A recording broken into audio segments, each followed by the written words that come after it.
Hello, YouTube, and hello, Live Life. Um, Live Life, some numbers after her name. 8072. Um, how are you? Um, First of all, I wanted to say that I never noticed that you had V&V Nation as your bracketing song. It's one of my favorite tracks. Empires is one of my favorite records. Good job. Um, but I got a bone to pick with you. Um, Hopefully a friendly bone to pick. Um, so in your rapture video, the guy who is this insane guy who's preparing for the rapture, clearly, you know, engaging in some terrible self-destruction um, by way of uh, deluding himself. Right? It's a very sad video. I think that you pointed to. But in there, you say that he promotes an apocalyptic ideology, and therefore he's a direct enemy to humanity. And I think I disagree. Um, I think there is a way to be apocalyptic and um, not be a direct threat to humanity. Um, and I'm going to illustrate it with a passage from a text. And it is a text about religion by an atheist in this book, God in Pain, Inversions of Apocalypse, by Slavoj Zizek. And it's a series of essays. One essay he writes, and then one is written by a Lutheran bishop or something, and then what he writes, and then they alternate, right? It's a really interesting text. But the passage in question is more interesting because it's about apocalyptic thinking, right? And about what that means and all of this. It's a little long, but 3 pages.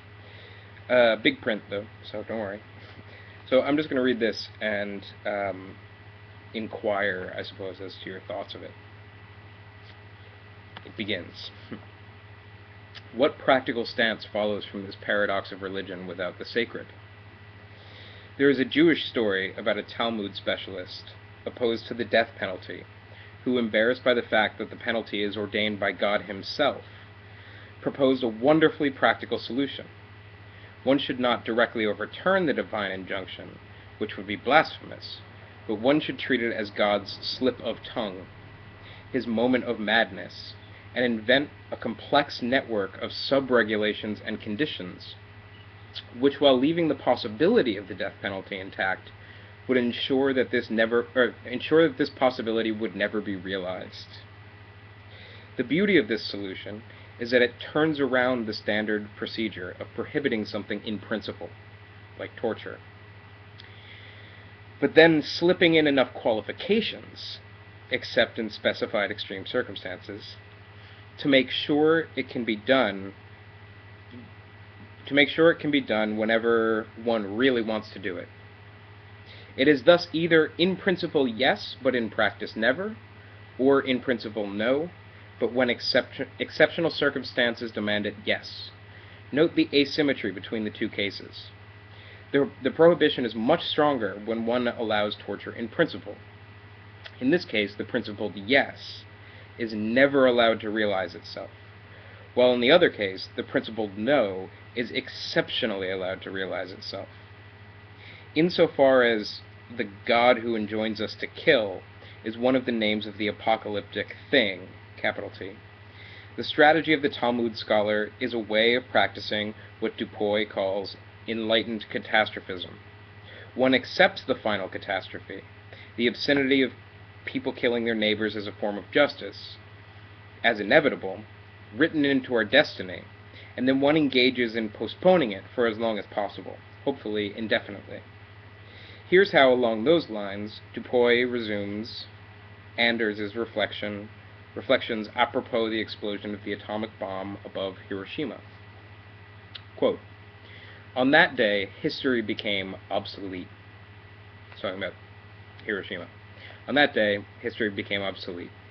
humanity became able to destroy itself, and nothing can make it lose this negative omnipotence. Even a global disarmament or a total denuclearization of the world. The apocalypse is inscribed as a destiny into our future, and the best we can do is to delay indefinitely its occurrence. We are in excess. On August 1945, we entered the era of freeze, and of the second death of all that existed. Since the meaning of the past depends on future acts, the becoming obsolete of the future, its programmed ending, does not mean that the past no longer has any meaning. It means that it never had any meaning. It's a chilling passage. End quote. It is against this background that one should read the basic Paulinian notion of living in an apocalyptic time. A time at the end of time. The apocalyptic time is precisely the time of this indefinite postponement, the time of freeze between the two deaths. In some sense, we are already dead, since the catastrophe is already here, casting its shadow from the future. After Hiroshima, we can no longer play the simple humanist game of the choice we have. Quote, it depends on whether we follow the path to self-destruction or the path to gradual healing. End quote.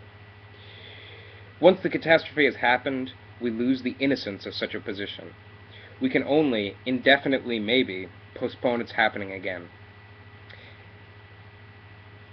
Parentheses. In a homologous way, the danger of nanotechnology is not only that scientists will design a monster which will develop out of our control. When we try to create a new life, it is our direct aim to bring about an uncontrollable, self-organizing, and self-expanding entity. Close parentheses. This is how, speaking of the ever-postponement of the inevitable end, this is how, in yet another hermeneutic coup, Dupuy reads Christ's skeptical words addressed to the prophets of doom. This is from the Gospels, Matthew 13:1-23.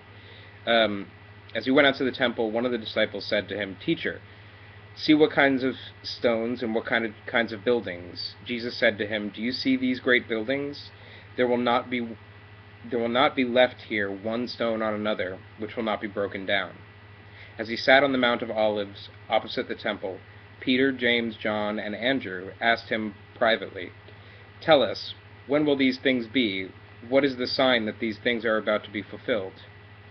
Jesus answering began to tell them, "Be careful that no one leads you astray. For many will come in my name, saying, 'I am he,' and will lead many astray. When you hear of wars and rumors of wars, don't be troubled, for those must happen, but the end is not yet.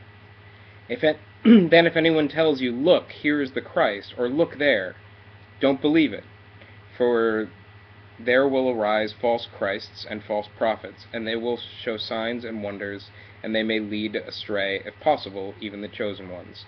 But you watch." End quote. That's again Matthew 13:1-23. Any comments? Zizek comments. These lines are tremendous in their unexpected wisdom. Do they not exactly correspond to the stance of the above-mentioned Talmud scholar? Their message is, yes, of course there will be a catastrophe, but watch patiently. Don't believe in it.